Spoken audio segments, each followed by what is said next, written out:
Okay, this girl can talk about my upbringing and all she wants. Your boyfriend, I don't even want to see your face. Ruru के एक podcast ने फिर से योगेश आकांक्षा and Ruru की life में controversy की tsunami पैदा कर दी है। रूरू ने इस पॉडकास्ट में न सिर्फ योगेश के बारे में खुल के बातें की बल्कि आकांक्षा को भी डायरेक्टली टारगेट किया गया है, वो भी स्ट्रॉन्ग प्रूफ के साथ। हालांकि अभी तक ऑडियंस को वो प्रूफ दिखाए नहीं गए, लेकिन इस पॉडकास्ट में रूरू सारे प्रूफ को नयनदीप को दिखा रही थी, जहाँ पे नयनदीप भी एग्री करते हुए नजर आ रहे थे। और रूरू ने जो भी हिंट्स और बातें पॉडकास्ट में बोली गई है उन्होंने ऑलरेडी सोशल मीडिया पर आग लगा दी है। रूरू ने इस पॉडकास्ट में योगेश और आकांक्षा के रियूनियन के प्रूफ्स का जिक्र किया और साथ ही फिल्मी ज्ञान की पार्टी का एक इंसिडेंट भी हाईलाइट किया गया, जहां आकांक्षा से पूछा गया डिड यू मेट योगेश, और उस सवाल का जवाब देने की बजाय आकांक्षा ने सिर्फ आई रोल किया। ये रूरू का कहना है, लेकिन इतने दिनों तक चुप रहने के बाद फाइनली आकांक्षा ने इस पे रिप्लाई दे दिया है गाइस। और इसका रिप्लाई देते हुए आकांक्षा ने कुछ ये कहा, Eagerly waiting for the finale because बहुत दिन से चुप थी यार। अब तो मैं बहुत बोलूंगी। अब तो गए। गाइस एक बार पॉइंट और से याद कर लेती हूँ। हैलोवीन की पार्टी, ठीक है, सारा का स्वेटर, बर्थडे, ओके। मेरे ऊपर इतने ज्यादा लालच लगा देते हैं लोग लिटरली कि मैंने वो रिप्लाई करना बहुत पहले बंद कर दिया था। I do not reply to हमारी के for queen, I do not reply to Himanshu anymore. उसने जितना मैंने उसको रिप्लाई किया ना, उसके बाद भी उसने जो बखेड़ा मचाया, मैंने कभी रिप्लाई नहीं किया because I don't feel that they are worth my time. And also you, मतलब you're included in this। मैंने तुम्हारे भी जितनी भी चीजें हुई हैं, रियूनियन, ये वो, शादी, I've never talked about anything because I don't want to। क्योंकि एक चीज बोलूंगी और वो फिर तुम बोलोगे, फिर मैं बोलूंगी और वो खिंचता जाएगा। और मुझे, तुम्हें भी पता है कि तुम झूठ बोल रहे हो, तुम्हें पता है कि तुम हैलोवीन का झूठ बोल रहे हो, तुम्हें पता है तुम बर्थडे का झूठ बोल रहे हो, तुम्हें पता है तुम प्री प्लान का झूठ बोल रहे हो। वो जो एक प्रूफ पकड़ के बैठे हो that we've met, firstly I think the other person cleared it, और मैं भी क्लियर कर दूंगी, मतलब इतनी कोई बड़ी बात थी नहीं। पर वो जो तो एक प्रूफ के जो वो प्रूफ मुझे पता भी है, by the way I know the proof and it's not a proof anyway.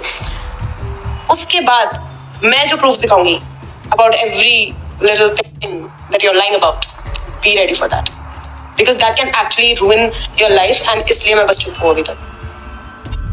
और ये रिप्लाईज वाली बात अगर मैं लिस्ट कर दूँ ना, लिस्ट बना दूं लोगों की कि मैंने किन किन को रिप्लाई नहीं किया, बहुत लंबी है लिस्ट। रॉन कुछ उल्टा सीधा बोल के आया, मोहित कुछ उल्टा सीधा बोल के आया, झलक चुप नहीं होती है, सौंदर्य अपने हर पॉडकास्ट में कुछ उल्टा सीधा बोल के आई है, हिमांशु भी चुप नहीं होता है, क्वीन चुप नहीं होती है, who else? मेरे ये दिस क्या है, ये ब्लू बॉल्स वाला segment I have not talked about. You want me to list everything? और फिल्मी ज्ञान की पार्टी पे तुमने प्लीज बोला था मुझे, और did you come with Himanshu angry as fuck, और मेरे सामने आके खड़े होके you were demanding, did you meet him? Exactly, did you meet him? 4 words you said, did you meet him? Arms crossed, did you meet him? And then eye roll, you did the eye roll, and then I replied back by walking off because तुमने जो हरकत करी है with Saurabh, with your boyfriend, I don't even want to see your face. इसलिए I don't think you owe an explanation from me at all. इसलिए I walked off. Because I don't want to talk to you ever again. That is why I walked off. You did not deserve my explanation that day because you did so bad with Saurabh. तो इसलिए मुझे बात भी नहीं करनी थी तुमसे.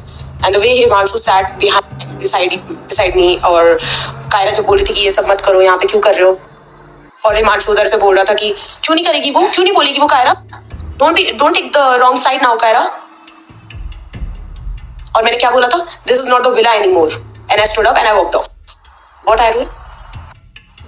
और goals goal होने की तो बात भी मत कर देना because even you know the truth and now I also know the truth and you're still lying. You never even once came up to me and apologized with the whole pre-planning situation, and now I know what the truth was and you're still lying in the same podcast. Do not call yourself a girl's goal. You're not. So guys, Ruru ने जो भी podcast में बोला था उसका गुस्से भरा reply आकांक्षा ने दे दिया है, आपने इस वीडियो में देख लिया। और आकांक्षा ने ये भी स्ट्रॉन्ग क्लेम किया है कि उनके पास रूरू और योगेश के प्री प्लान में जाने का प्री प्लान का प्रूफ भी है। इसके बाद रूरू ने एक छोटा सा वीडियो क्लिप शेयर किया है जिसमें उन्होंने कुछ कहा। Okay, this girl can talk about my upbringing and all she wants, but I can't talk about my past relationship which really did hurt me. Make it make sense. So guys, आपके सामने हमने पूरी तरह दोनों side की story detail में बता दी है। अब आप बता सकते हैं इसमें कौन सही है और कौन गलत। आप आकांक्षा की साइड हो या रूरू की साइड, हमें कमेंट करके जरूर बताएं। बाकी सारे रियलिटी शो की सारी अपडेट हमारे एक ही चैनल लाइव24 में मिलती रहेगी।